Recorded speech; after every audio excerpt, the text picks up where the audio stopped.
Hola, ¿qué tal? Buenas noches. Esto es La Clave. Después de una breve pausa, regresamos con mucho entusiasmo y con mucha alegría con todos nuestros amigos. Y bueno, pues hoy, como siempre, le doy la bienvenida y a todos los que se quieran conectar con nosotros. Y como cada semana, en La Clave desde hace varios años, mi compañero Aurelio Contreras. ¿Qué tal, Mónica Camarena? Muy buenas noches a nuestro auditorio.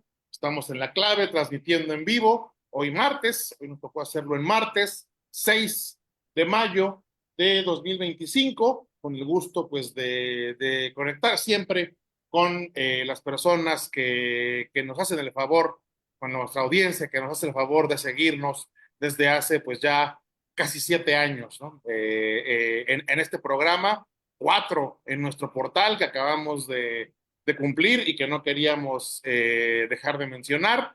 Y pues bueno, como decíamos, con el gusto de estar nuevamente transmitiendo y pues como siempre con temas importantes, con temas que tienen que ver con asuntos relevantes de la agenda pública y para los que siempre buscamos tener las opiniones de expertos, de personas conocedoras de sus materias y esta noche no es la excepción. Esta noche nos acompaña una experta en la materia de telecomunicaciones, Elena Estadillo, directora, CEO del Centro y excomisionada del Instituto Federal de Telecomunicaciones, que luego pasó a ser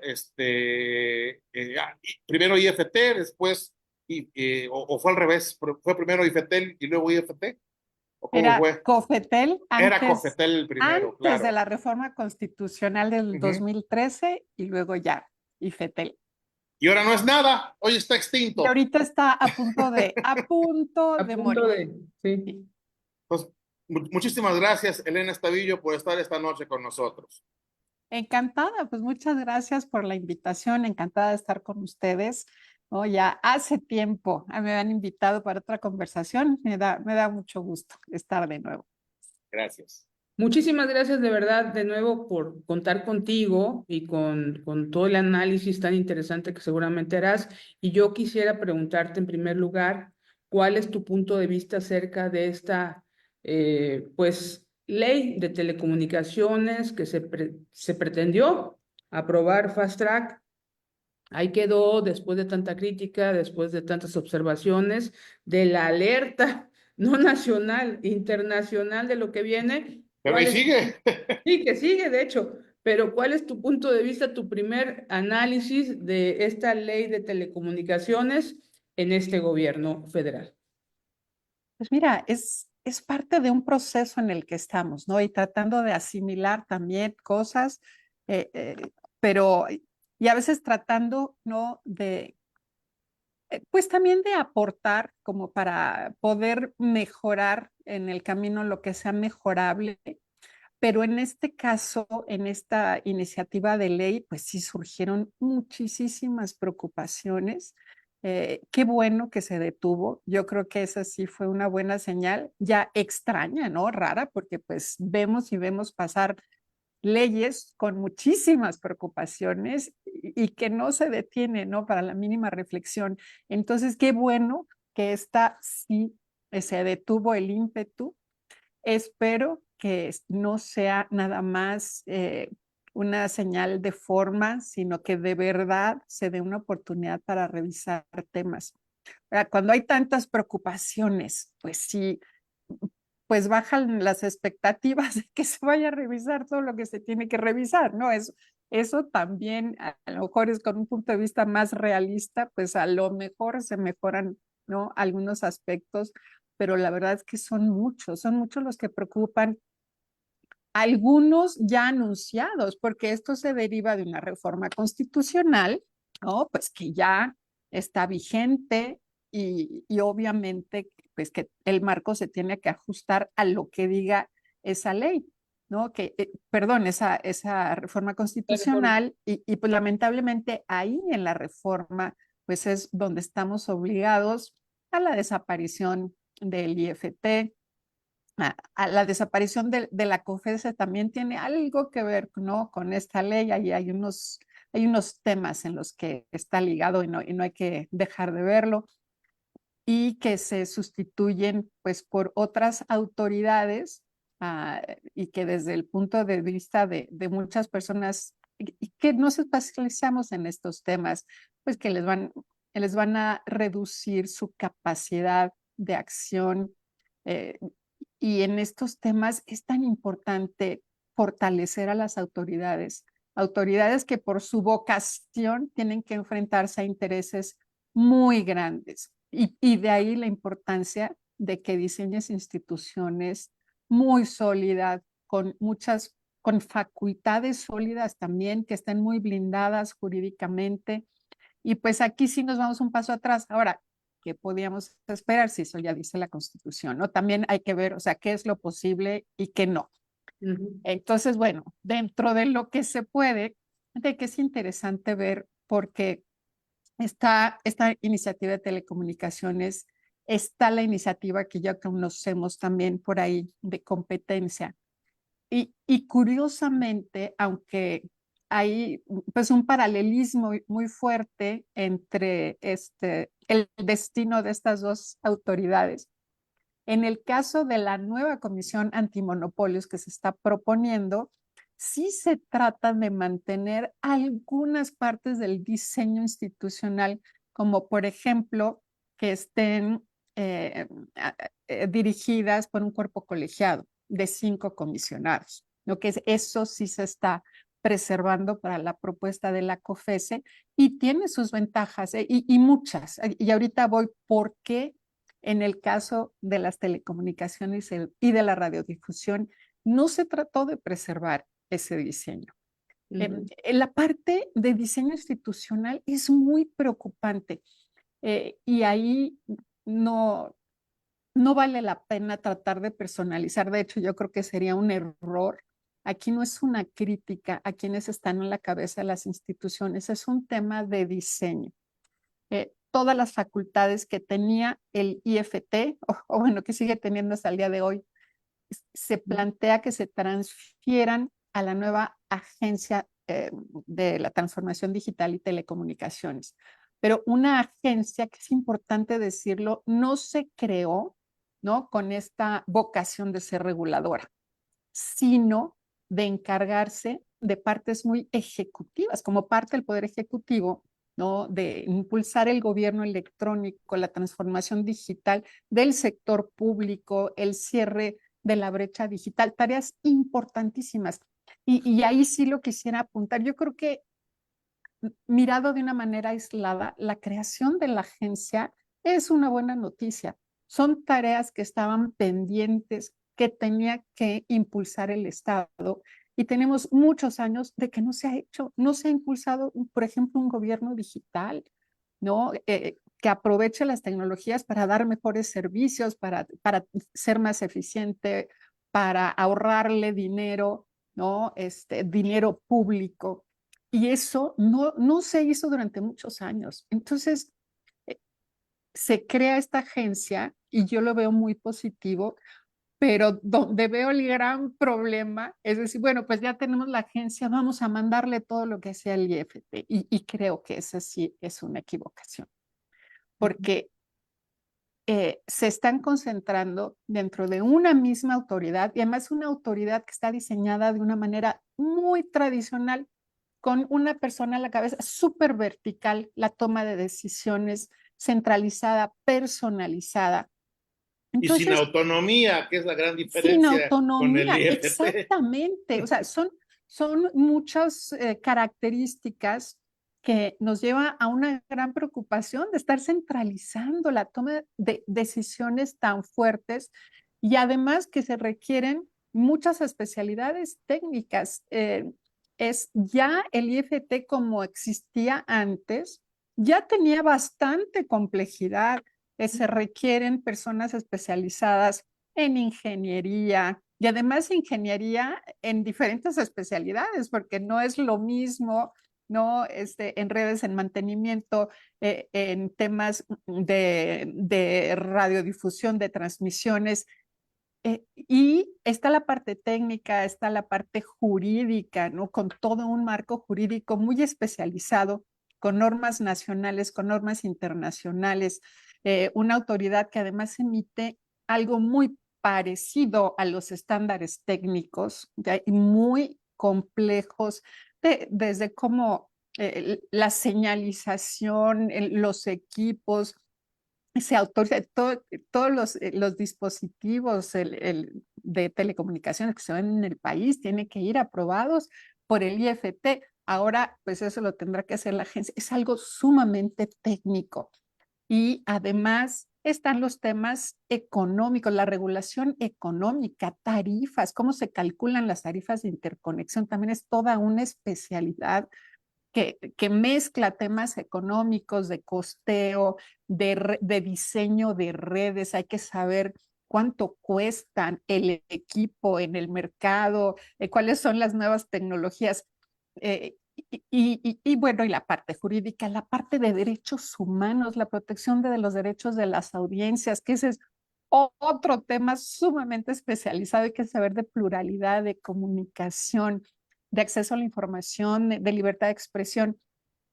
Y todo eso, añádelo a lo que ya traía, ¿no? Cómo surge la agencia. Y esto no lo va a decidir un grupo colegiado donde vas a tener personas que saben de ingeniería, de comunicación, de economía, de leyes. No, vas a tener una sola persona para decidir sobre todos estos temas. Además que se puede convertir en un cuello de botella, o sea, simplemente, o sea, físicamente hacer tanto trabajo una persona. Yo que fui comisionada, era un trabajo tremendo, o sea, cada semana teníamos pleno, analizábamos a veces 80 asuntos, decidíamos, ¿no? Cada semana. Entonces, imagínense ese trabajo y teníamos el equipo de 7 comisionados analizando los asuntos, cada quien pues con su especialidad, ¿no? Aportando su propia perspectiva. Y ahora pasar todo eso a esta estructura vertical tradicional de la toma de decisiones, eh, pues, está, eh, pues está destinada, ¿no? A, a, a generar errores, a generar retrasos y riesgos, ¿no? Riesgos en que de veras con la mejor de las intenciones, y por eso eh, quitémonos de personalizar, este es un tema de diseño, ninguna persona, o sea, no es persona, es que con la mejor de las intenciones, con el mayor compromiso con el trabajo, esto no está bien diseñado. Necesitamos otro tipo de diseño y sí es posible.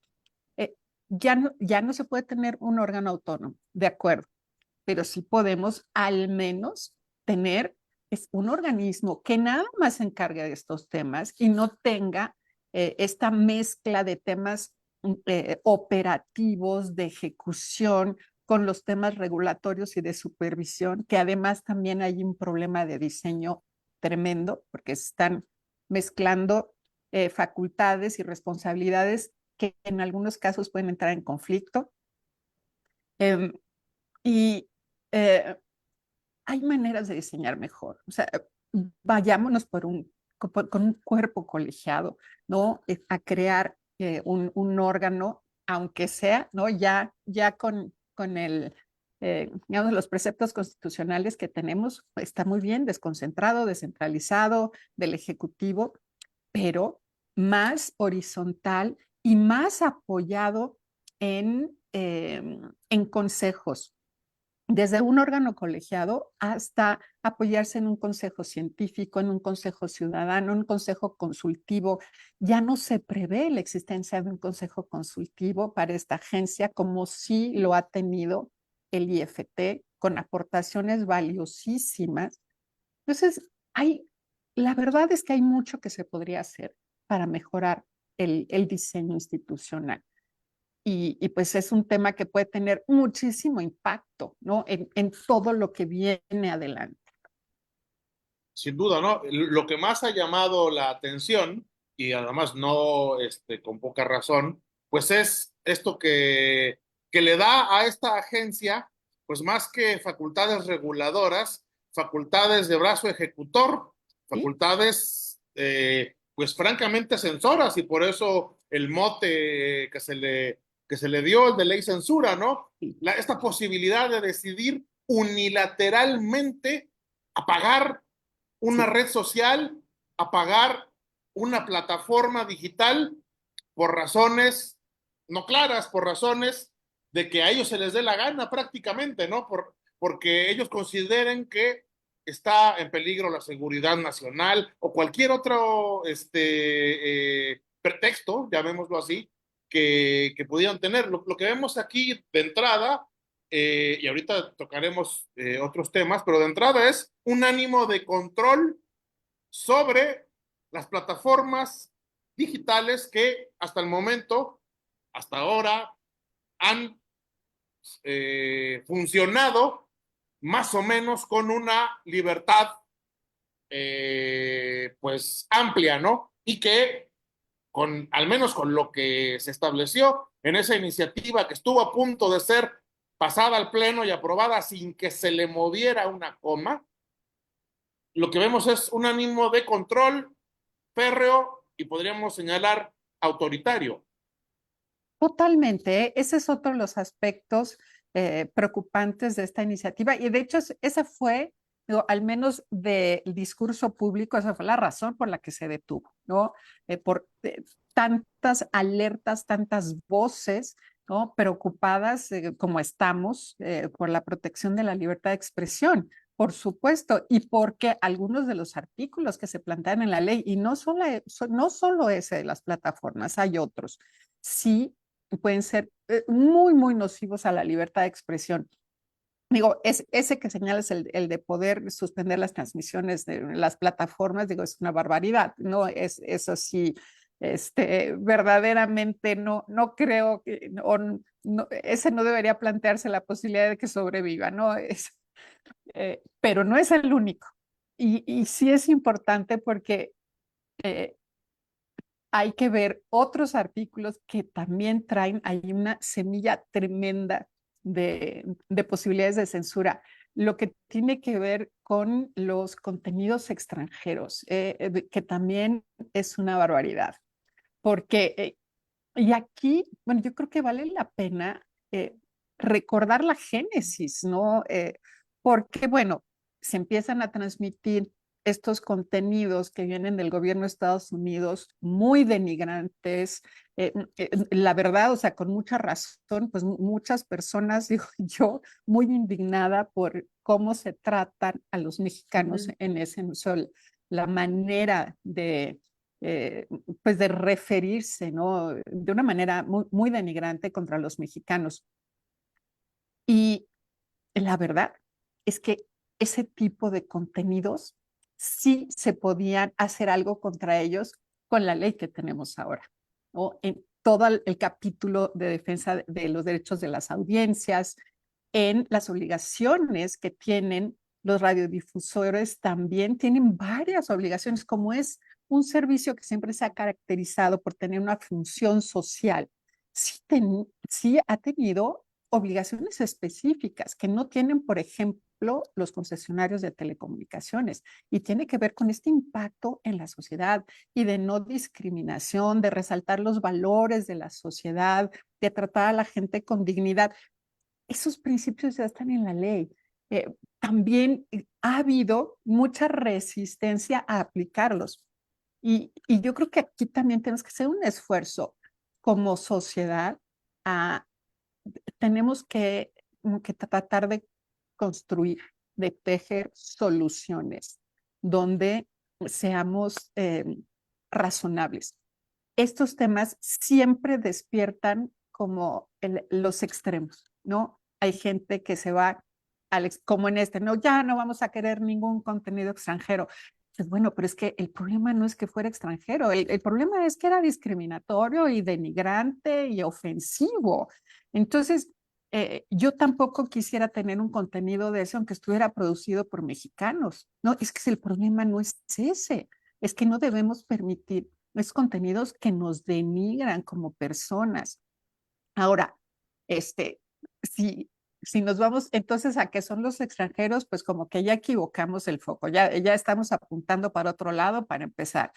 Y además se hace como de una manera casi absoluta, ¿no? En la ley, dice, bueno, se tendrán que autorizar todos los contenidos extranjeros, salvo los de turismo y unas excepciones, pero salvo eso, todo se tendrá que autorizar, lo que es una barbaridad también y atenta contra nuestro derecho de acceso a la información, ¿no? Y que no debería coartarse ese derecho. El derecho a tener información plural, pues también incluye que venga de diferentes orígenes, ¿no? De otros países, de otras visiones del mundo y que también nos informa, ¿no? Por eso debemos tener protegido nuestro derecho de acceso a la información. Entonces, el someter autorización a todo lo que venga de fuera también es una barbaridad que atenta contra nuestros derechos. Y más si no se establecen los criterios, ¿en razón de qué? ¿No? Y voy a autorizar cuáles sí, cuáles no, por qué razones. Porque si nos vamos a poner ya a establecer estas cortapisas, entonces al menos los criterios deberían estar muy claros y deberían estar acordes a nuestros derechos humanos y a los derechos protegidos en la Constitución. Y solo cuando se atente contra esos derechos, ¿en qué estoy pensando? En discurso de odio, ¿no? Incitación a la violencia, ¿no? Ahí, por supuesto que ahí sí hay razones de peso, ¿no? Digo, tenemos que balancear todos los derechos, ¿no? No hay un derecho absoluto que se pueda imponer sobre otro. Y ahí es donde yo creo que sí nos hace falta como sociedad ver, estamos frente a temas bien complejos, ¿no? Ninguno de nosotros está dispuesto a que se afecte nuestra libertad de expresión, pero a veces la libertad de expresión de un lado afecta la libertad de expresión del otro, ¿no? Es lo que pasa, por ejemplo, con la violencia digital o la violencia digital contra las mujeres, ¿no? Pues sí, si una persona se siente libre de estar insultando y agrediendo a las mujeres por su expresión en las redes, termina afectando la libertad de expresión de esas mujeres, que terminan por autocensurarse o por excluirse. O sea, la verdad es que el tema es bien complejo, ¿no? Y no se trata tampoco del que el Estado diga, no, yo me meto y entonces es la ley de la selva y así defiendas el que pueda. No, o sea, porque esos también son posiciones extremas. Pero en estos casos, por eso necesitamos que las propuestas normativas sean sumamente cuidadosas, que tengamos muy claros los principios, los procedimientos, las excepciones y además que la toma de decisiones sea muy cuidadosa. Y, y por eso necesitamos instancias, en el mejor de los casos, que sean varias cabezas las que tomen la decisión y no una, precisamente por lo delicado del tema. Porque, porque si se va a bajar un contenido, si se va a suspender una cuenta, tiene que ser por una razón de mucho peso y entonces necesitamos tener muy claros cuáles son los casos. Pero lo que tenemos en esta propuesta de ley no va por ahí, ¿eh? O sea, no, nada de esto que yo estoy diciendo está en la ley, ¿no? Son posibilidades sumamente discrecionales y además totalmente desproporcionales. Yo no sé qué se justificaría, ¿no? Para quitar las transmisiones de toda una plataforma digital. O sea, ¿qué tendría que hacer para que se justificara algo así? Porque todas estas medidas tienen que ser proporcionales, ¿no? Y tampoco es proporcional estar autorizando todos los contenidos extranjeros, pero ¿por qué razón tendríamos que someter todo lo que venga del exterior a un proceso de autorización? O sea, se tendría que estar afectando algo muy grave para...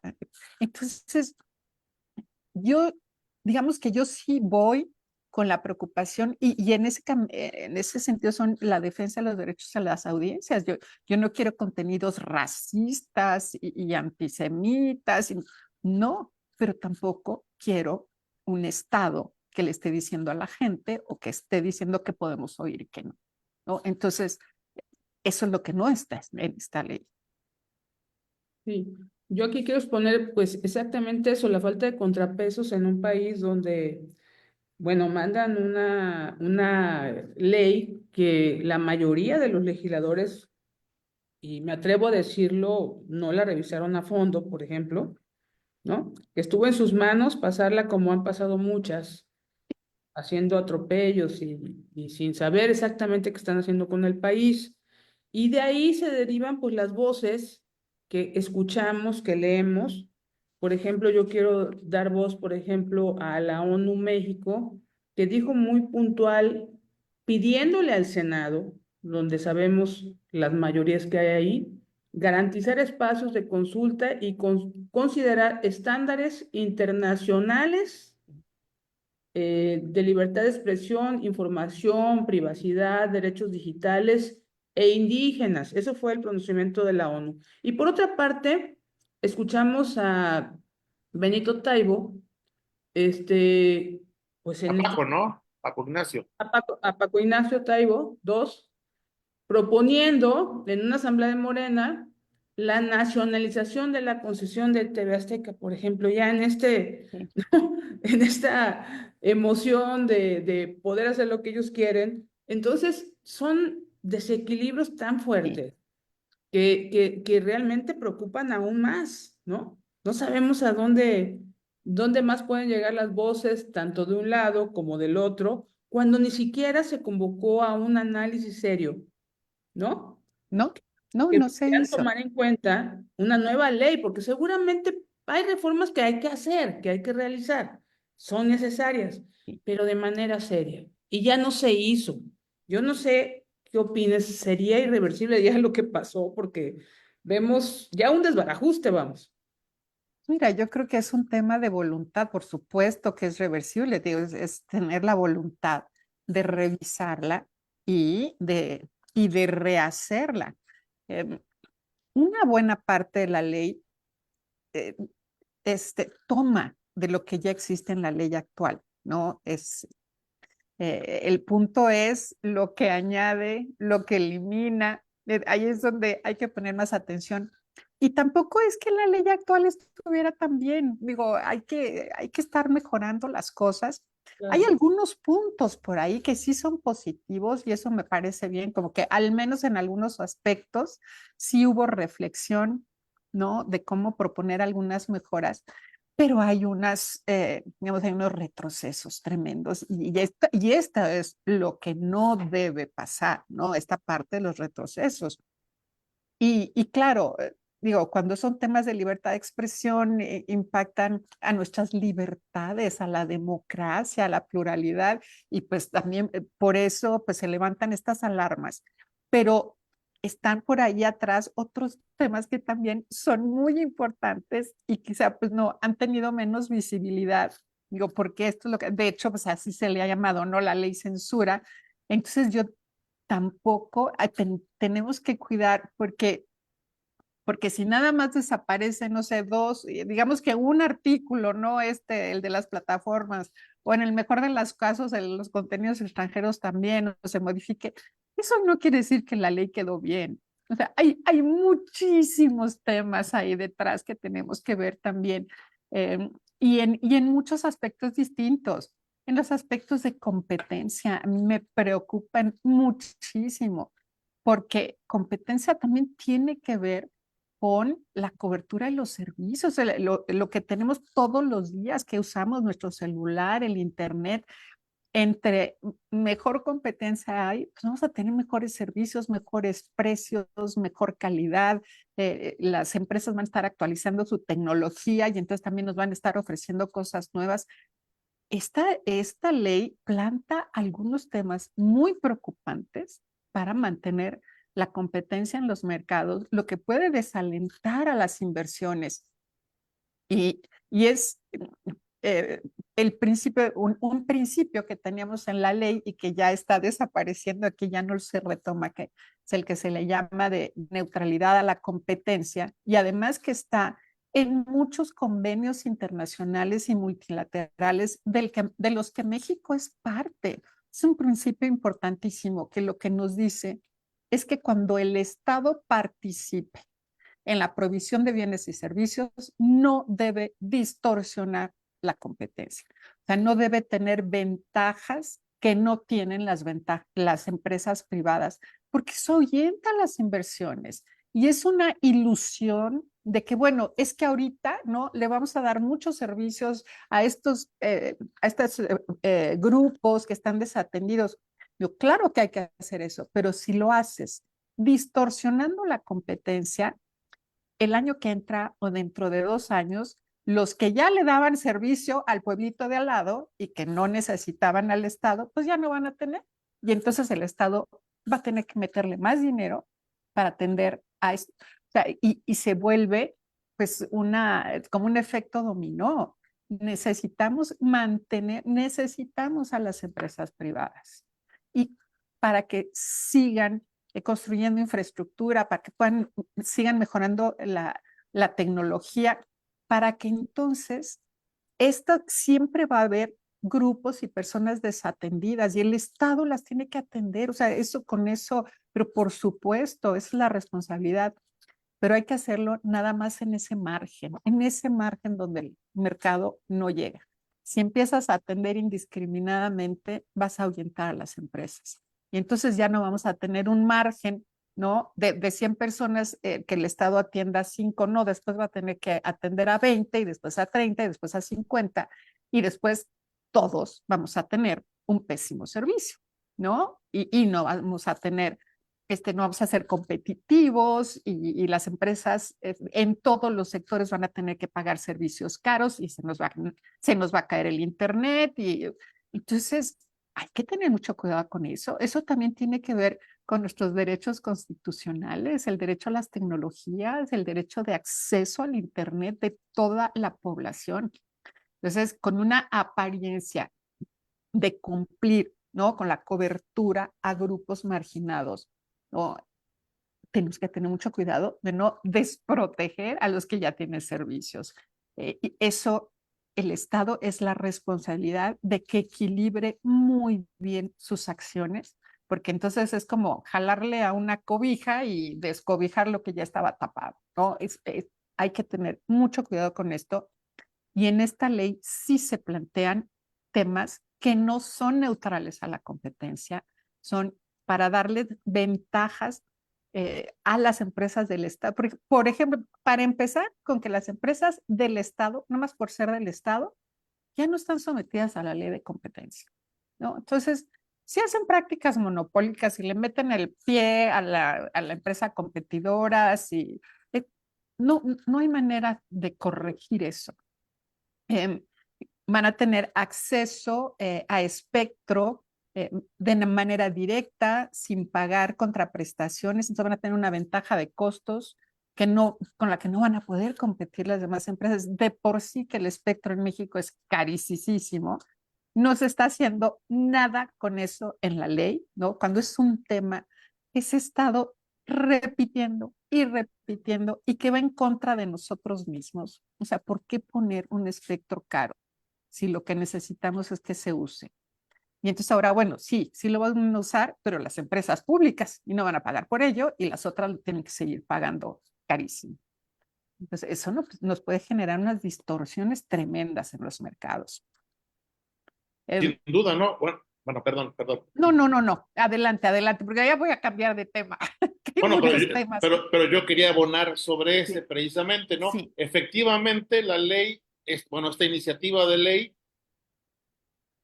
le quita a gobiernos, porque incluso le otorga, le permite hasta gobiernos estatales y municipales tener sus medios, pero efectivamente sin pagar derechos.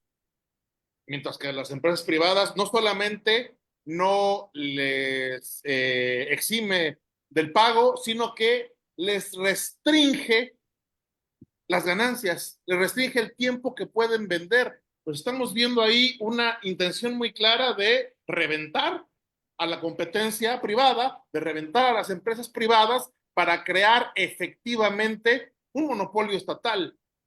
¿Y esto a qué nos lleva, hablando de medios de comunicación, a imponer una narrativa al final del día? Fíjate que sí, y porque se están cambiando como la vocación de los diferentes tipos de servicios, ¿no? porque la razón de ser de los medios públicos es también pues para impulsar otro tipo de contenidos que no necesariamente tengan que ser comerciales, ¿no? Contenidos culturales, educativos, que traigan perspectivas distintas a las de los medios comerciales. Y eso es muy valioso, pero pues cuidando que tampoco se vuelvan en medios propagandísticos del Estado, porque no Que se es lo que ha crearon para pasado eso. de una manera Exactamente, grotesca, terrible, ¿no? es lo que ha estado pasando. Y en la ley no solo no se corrige, sino que desaparecen algunas provisiones que teníamos, que aunque no se estaban aplicando, digamos, ahí estaban y en algún momento pues alguien las podía aplicar. Por ejemplo, la obligación de tener independencia editorial, reglas para la independencia editorial, ¿no? Y para asegurar que se tienen una pluralidad de visiones políticas. Eso está desapareciendo. Eso estaba, bueno, está en la ley que está a punto de desaparecer, ahí está, como obligación de los medios públicos. Sabemos que salvo algunas pocas excepciones, no se ha estado respetando, pero al menos ahí estaba en la letra de la ley. Y ahora, pues lo que se propone es que ya ni siquiera está ahí. Entonces, pues bueno, vamos a tener estos medios públicos que ya no van a estar cumpliendo ese fin para el que se crearon, sino para hacer propaganda. Y si aparte se restringe la fuente de los ingresos de los medios comerciales, pues sí, no, se van creando condiciones muy difíciles, porque además, ¿saben qué? Son pocos los medios de radio y televisión que son un buen negocio. Digo, hay unos que son muy buen negocio, digo, por supuesto, pero cuando ya nos vamos a comunidades muy pequeñas, ¿no? Estaciones de radio y televisión, no se las ven tan fácil para sobrevivir porque hay mercados muy pequeñitos, pero ahí son valiosísimos, es tener medios locales que están reflejando la realidad de la localidad, ¿no? Y eso no se puede suplir con los medios nacionales, son complementarios, pero se necesita esta perspectiva nacional, la perspectiva local. Y si vamos a poner a hacer más difícil la sobrevivencia de esos medios en las localidades, porque pues vamos a estar oyendo a los públicos, ¿no? Que ya son más oficiales que públicos. Pues es todo nuestro ecosistema, ¿no? De contenidos, pues se está debilitando. Sí, yo quiero aquí analizar un poco.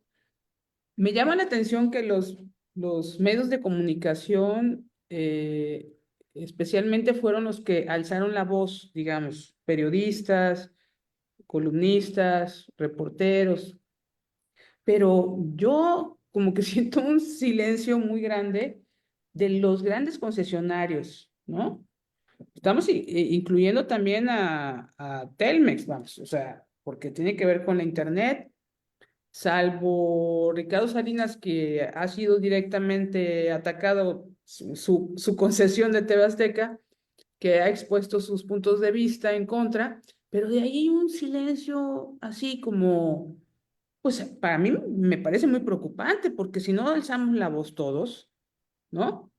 Y como hay una gran mayoría que a lo mejor no le entiende bien a la ley censura, sinceramente, entonces, pues el debate puede irse apagando. No sé cuál es tu opinión. Y fíjate que bueno, ahí también, a mí me encantaría tener como más debate público. Ahora, el que no lo estemos escuchando no quiere decir que no existe. Eso también hay que entenderlo. O sea, las empresas, los concesionarios sí se están manifestando, nada más que a través de las cámaras, en Ujú, reuniones privadas. ujú. Entonces, sí, digamos que no hay que, digamos, pensar que no están activos. Sí están muy activos de otra manera. A mí me encantaría que fuera más público porque eso me parece más democrático, ayuda a tener más opiniones, que la gente escuche diferentes puntos de vista, Pero pues bueno, así esa es la cultura, ¿no? De este país. Ojalá que fuéramos más vocales, creo que ganaríamos mucho, ¿no? Cívicamente, pero sí están haciendo su trabajo, no digo de esta otra manera, pero por supuesto que sí están, sí están. Otra parte de esta ley que quisiera yo destacar y de la que sí no se ha hablado prácticamente nada, es lo que establece el artículo 160 de la iniciativa, que le otorga al gobierno la facultad de rastrear teléfonos celulares sin orden judicial. De esto no se ha hablado casi nada, y porque no tiene que ver realmente con los medios, sino con la telecomunicación, y como que nos ha pasado de noche, pero a mí me parece que es gravísimo. No sé qué piensas tú, Belén. Sí, estoy ahorita checando, a ver, el número 160 que aquí está. Es, sí, es este capítulo de colaboración con la justicia. Bueno, es que ahorita cuando estabas empezando a hablar, pensé que ibas a hablar del PANAUT, que ese es otro, pues, otro tema, Ujú. pero sí, ¿sabes qué? Aquí se retoman pues, los que eran los lineamientos em, de colaboración con la justicia, así se llama, que eso los emitió el IFT. Y estos, fíjate que sí son estos casos en donde es importante ver, porque estos ya han estado vigentes durante muchos años y se están retomando aquí. Pero sí ha habido, yo creo que abusos y eso no se está corrigiendo, al contrario, se está formalizando, porque inicialmente eh, el tema es colaborar con la justicia y sí se requiere, por supuesto que se requiere. Si estás investigando no un secuestro y necesitas geolocalizar un celular, o sea, por supuesto, eso puede significar salvar la vida de una persona y tenemos que tener medios para hacerlo. Pero como también puedes usar eso para estar siguiendo a tus enemigos políticos, entonces hay que diseñar muy bien las reglas para que sirvan para una cosa y no para la otra. Y por eso esto tiene una historia larguísima, pero inició una gran discusión fue si tenía que ser con una orden judicial. Es que hay que partir de ahí. Si partimos de una orden judicial, ya nos cambia mucho el panorama, porque va a ser cuando se requiera y cuando el caso sea suficientemente grave para hacerlo. Eh, el problema es que esto se fue ampliando, ¿no? A no nada más eso, sino para algunas autoridades más. Y eso fue lo que fue abriendo la puerta, porque pues inclusive ahí ya queda la posibilidad de que sean autoridades fiscales, o sea, de muchas diferentes naturalezas, pues que ya se fue extendiendo que ese no era el propósito inicial de estos lineamientos.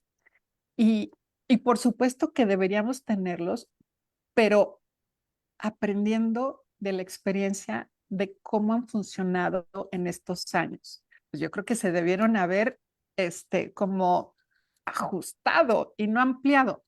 Eh, había la obligación, por ejemplo, de estar transparentando cuántas veces se había dado acceso a este tipo de información por parte de qué autoridades, pues también para hacer una rendición de cuentas, porque si una autoridad empieza a abusar de esta facultad, pues por lo menos que nos pudiera decir a los ciudadanos, pues cuántas veces ha pedido informes a esta empresa o a la otra.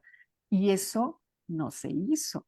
Entonces, bueno, eh, digamos, es otro tema en el que es como el de los contenidos. Sí, hay casos que por su gravedad requieren que existan estos mecanismos, pero también por el abuso que se puede cometer, necesitamos acotarlos muchísimo.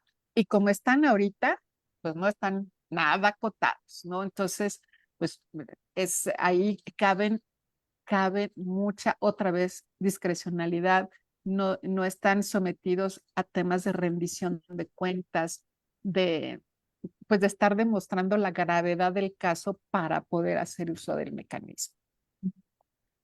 Ahora, yo quisiera preguntarte tu pronóstico personal, hay que decirlo, de cómo va a caminar esta ley de telecomunicaciones que, bueno, pues tiene muchas aristas, ya tiene muchas críticas, apunta a un tema de censura muy preocupante en el país de por sí y en la antesala, pues del proceso judicial, ¿no? De la elección judicial.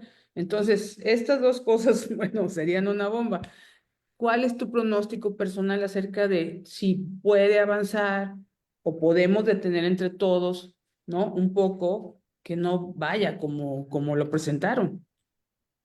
Ay, mira, yo creo que en estos casos, a mí no me gusta hacer pronósticos, porque Ujú. sabes que eh, si eres pesimista, pues como que es eh, tú mismo le estás restando posibilidades, ¿no? Al esfuerzo.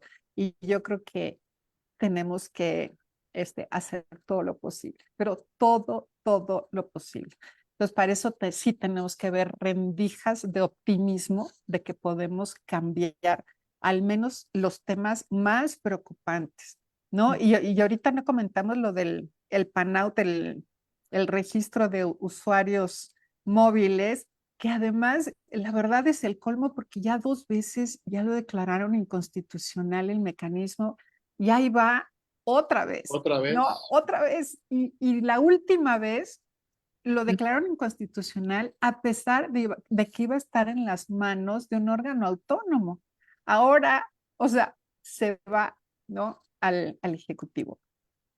Entonces, pues bueno, digo, también hay una afectación de derechos, de la presunción de inocencia. Es un tema también gravísimo, ¿eh? Porque el propósito de este registro, bueno, del que ya hablamos tanto, pues porque ya se intentó, eh, es pues de cierta manera nos pone a todos los usuarios de celulares como en la posibilidad de que nos declaren culpables de cualquier delito que se llegue a cometer con nuestro celular. Y eso es gravísimo, porque ese es el objetivo con el que está planteado este registro. Para eso está hecho, ¿no? Para eso se expresó, es con propósitos de combatir la delincuencia. Pues sí, pero con un camino totalmente equivocado y malentendido, como de tener una lista de chivos expiatorios, porque si nos roban nuestro celular, si lo hackean, y hacen llamadas de extorsión o se usa para cometer un delito, ¿no? Para las comunicaciones, en un robo, en un secuestro. Entonces, al primero que van a investigar es al titular de la línea. Y eso es gravísimo. No ayuda para nada a combatir la delincuencia, porque además ya sabemos que la mayor parte de las llamadas se salen de los penales. O sea, ahí es donde hay que buscar, ya todo el mundo lo sabe, ahí es donde. Y pues bueno, hay muchos temas de derechos humanos, de seguridad en la ley por estos tantos aspectos que hemos tocado ahorita. Yo te plantearía entonces la pregunta desde otra perspectiva. ¿Qué se está haciendo desde los especialistas, los académicos, las organizaciones civiles, los propios concesionarios para modificar todo, pues no sé si todos, pero los puntos más Lo que se pueda. preocupantes o lo que se pueda de esta iniciativa de ley que me queda claro que tienen la intención de aprobarla de una u otra manera?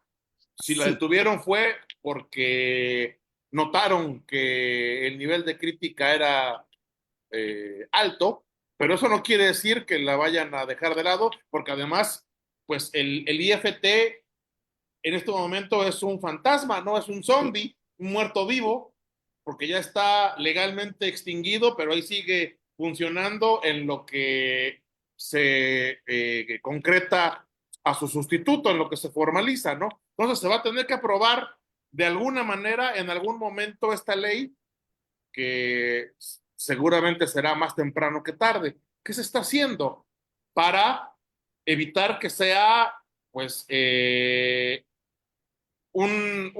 más allá de una mordaza, un hachazo, una guillotina para la libertad de expresión, para los derechos humanos, para el derecho a la información, que además ya también quedó cercenado desde que desaparecieron el INAI? Así es. Ese es otro elemento importantísimo. Pues mira, yo sí veo bastante actividad. Te digo que alguna es pública y otra no, pero hay mucha actividad, desde organizaciones de libertad de expresión, think tanks, organizaciones ciudadanas, academia, las mismas empresas están muy activas a través de organizadas, ¿no? En asociaciones, en cámaras, están discutiendo temas específicos, haciendo propuestas, reuniones de uno a uno, de grupo. Los foros públicos, ¿no? Ahí hay que ver, digo, otra vez, lo positivo es que abren las puertas, abren a diferentes voces, así sí es una lista, por lo que alcanzamos a ver todavía, ¿no? Diversa, plural, pero los temas están acotados. No se va a discutir toda la ley, ¿no? Sino algunos temas que están en la agenda. Digo, eso no impide que ya hay en los foros, pues se toquen otras cosas, pero pues sí manda una señal extraña como que de que hay temas que sí vamos a revisar, otros que no. Digo, espero que no sea el caso. Y programas como este, veo mucho comentario público. Entonces, todo esto ayuda, ¿no? Así como ayudó para que se parara la ley, que en ese momento se veía casi imposible porque todas las leyes pasan sin ver, y esta se detuvo. Entonces, ¿por qué no esperar que haya una revisión más seria? Digo, aunque no haya pasado en otros casos, ¿por qué no esperarlo con esta? Porque sí hay que seguir haciendo esta labor, esta labor. Y sabes qué, yo creo que es bien importante proponer soluciones y cada vez que hablo sobre esto. No es nada más criticar, no es nada más señalar dónde están los problemas, hay que proponer soluciones, porque eso es lo que sí propicia los cambios. Entonces, hay que ir a los foros o presentar posiciones con las opciones. ¿Cómo podemos arreglar esto? Yo, por ejemplo, por eso empecé, ¿no? Eh, con un órgano colegiado, un desconcentrado, ¿no? Colegiado apoyado, consejo consultivo, consejo científico con participación ciudadana, ¿no? Es una solución para una parte y así con otras hay que proponer soluciones. Y me parece que es fundamental eso porque se supone que están abriendo ahí ventanitas para que la sociedad presente, para que los grupos den alguna propuesta. Vamos a pensar que sí la van a tomar en cuenta, pero aquí lo más importante sería frenar un poco o sea, en el legislativo, ¿no? Que no pase sin el debido análisis, y para eso seguimos levantando la voz todos, como dices tú, pues de alguna manera va a ayudar. Sí, y hay que sumar voces. Hay que sumar. Hay que sumar voces, pues, y pues bueno, ese ha sido particularmente el objetivo de este programa, sumar voces.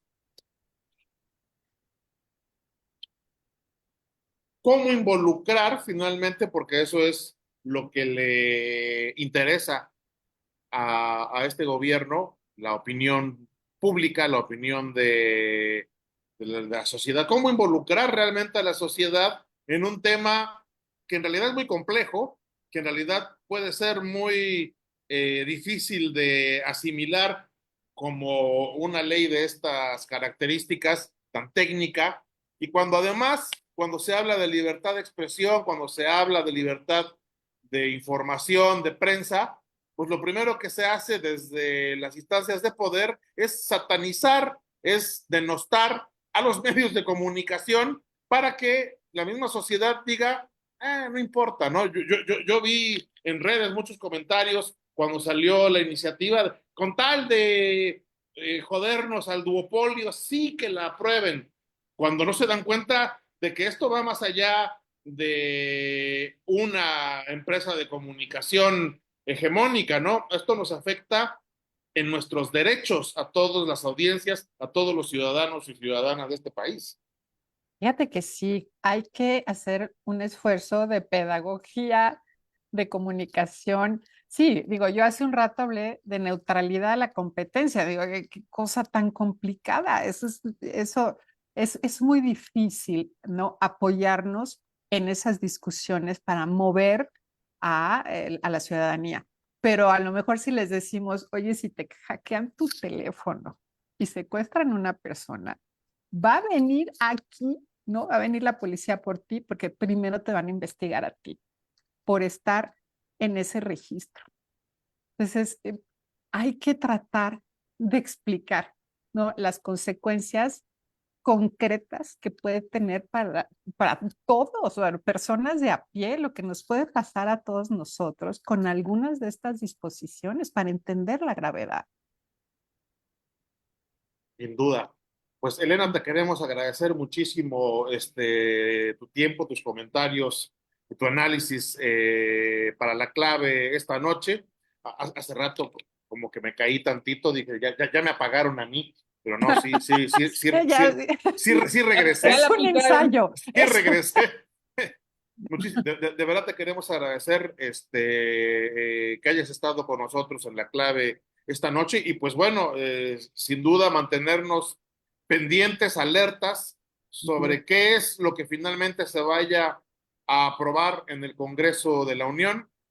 Pues las experiencias recientes nos hablan, nos demuestran una clara intención por centralizar el control de todo y las telecomunicaciones no son la excepción. Y por otra parte, los enormes intereses que están ahí en juego, También, con también.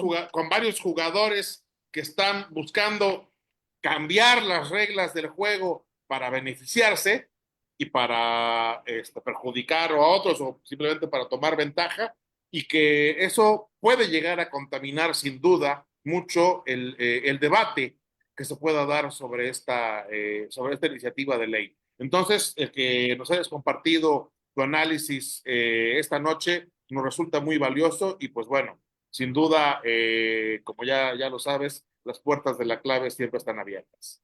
Muchas gracias, ¿no? Encantada de estar. Qué bueno que le están dedicando a este tema, porque sí, es muy importante. Son de esos temas que nos interesan a todas las personas, a todos, de todas las edades, de todas las regiones, a todos nos puede pegar. Nos Muchas gracias. afectan, ojalá nos interesaran más, Más, sí. sin lugar a Sí, dudas.